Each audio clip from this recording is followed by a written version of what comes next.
कभी कभी लोगों की किस्मत इतनी ख़राब हो जाती है कि उनको अपना जीवन काटना बड़ा ही कठिन लगता है। कभी वह अपनी किस्मत के लिए ऊपर वाले को गाली देते हैं, दोष देते हैं, कभी अपने आप को कोसते हैं। लेकिन ऐसा नहीं है कि हर किसी का जीवन खराब होता है।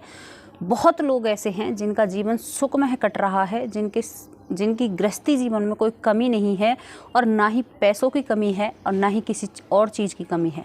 लेकिन वह लोग चाहते हैं अपने जीवन में उथल पुथल करना और कर भी देते हैं। जो बातें आती हैं उनमें कोई मतलब सिद्ध नहीं होता और अपने जीवन को उथल पुथल कर देते हैं और फिर खुद ही उसके गुनहगार बन बैठे हैं। जैसा कि हम आज इस घटना में लेकर आए हैं, जहां पर एक महिला अपने पति से वाद विवाद में ही अपने पति को चाकुओं से गोदकर मार देती है और फिर उसकी बॉडी के साथ कुछ ऐसा करती है कि उसके सर को धड़ से बड़े ही उसके पास आराम से बैठकर और चाकू से बड़े धीरे धीरे से उसके सर को, गर्दन को रेखती है और गर्दन को अलग कर देती है। इसके बाद जो वह सब कुछ करती है वह कोई सोच भी नहीं सकता, क्योंकि जब कोई इतनी बड़ी घटना को अंजाम दे देता है तो वह भागने के सिवा उसके पास कोई काम नहीं रहता। लेकिन वह महिला डटी रहती है और अपने आप को गुनहगार साबित करती है।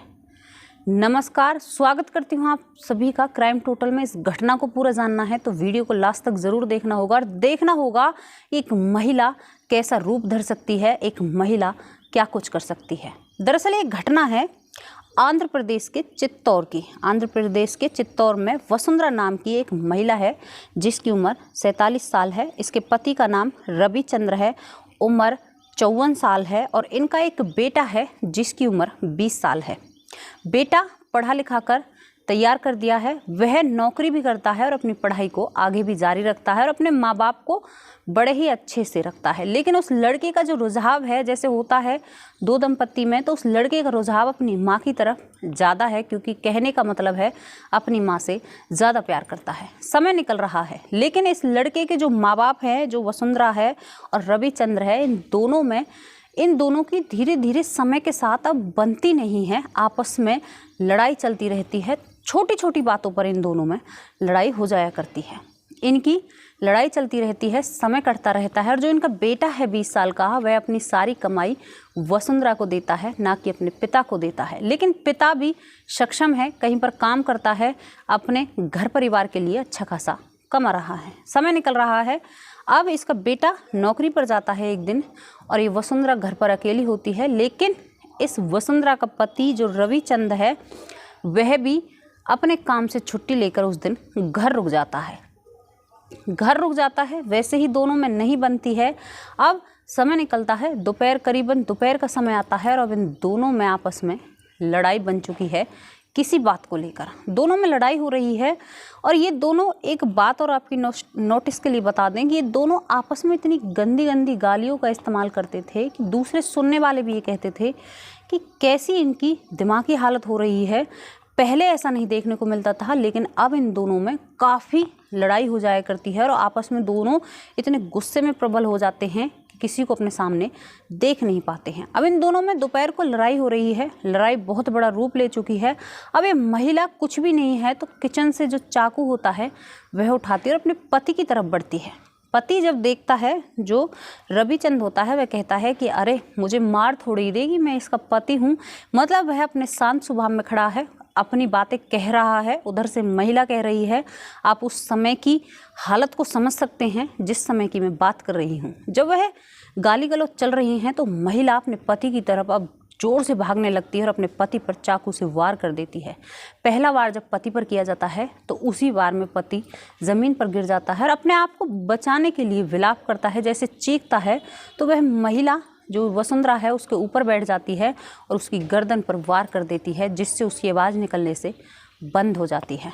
थोड़ी देर तक वह जो रविचंद्र होता है वो है तड़फड़ाता है और तड़प तड़प के उसकी वहीं पर मौत हो जाती है। उसके पास बैठती है और अपने पति का जो गला है उसको बड़े ही प्यार से रेखती है और रेख कर जब गर्दन धड़ से अलग हो जाती है तो उसे एक थैले में रखकर पुलिस स्टेशन की तरफ अपना रुख कर लेती है।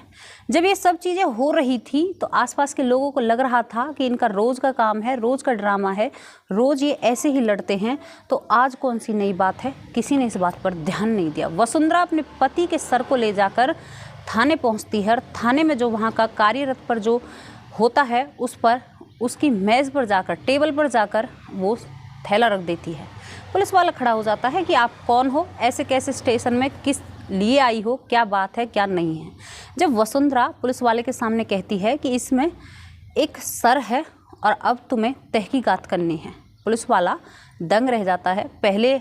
पहली बात में जब पुलिस वाला समझता है तो वो समझता है शायद कोई पागल महिला है, लेकिन जब पुलिस वाला उस थैले को देखता है तो उसमें सच में ही एक सर होता है और वह महिला जो वसुंधरा है वह कहती है कि अब देख लिया, संतुष्टि हो गई, अब इसके धड़ को लेने के लिए मेरे घर पर चलो।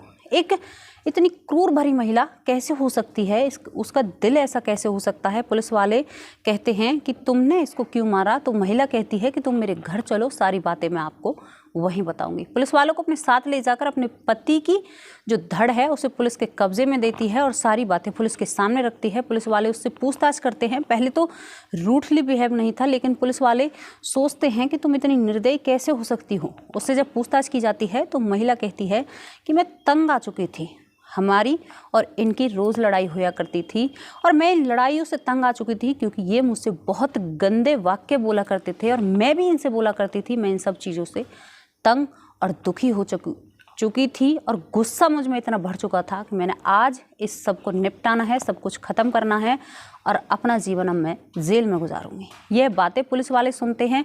जब एक मुजरिम ने अपना गुनाह कबूल कर लिया तो अब उससे क्या कहें। उस पर कानूनी कार्रवाई की जाती है, उस महिला को जेल भेज दिया जाता है। लेकिन जो इनका 20 साल का बेटा है वह बड़ा ही विलाप करता है, बड़ा दुखी होता है और वह कहता है कि शायद ऐसे माँ बाप किसी के ना हों, क्योंकि वह भी कहीं ना कहीं अब सोच में पड़ जाता है कि मैं जिस माँ का इतना सपोर्ट करता था, जिसका इतना साथ देता था, वह ऐसा कर सकती है।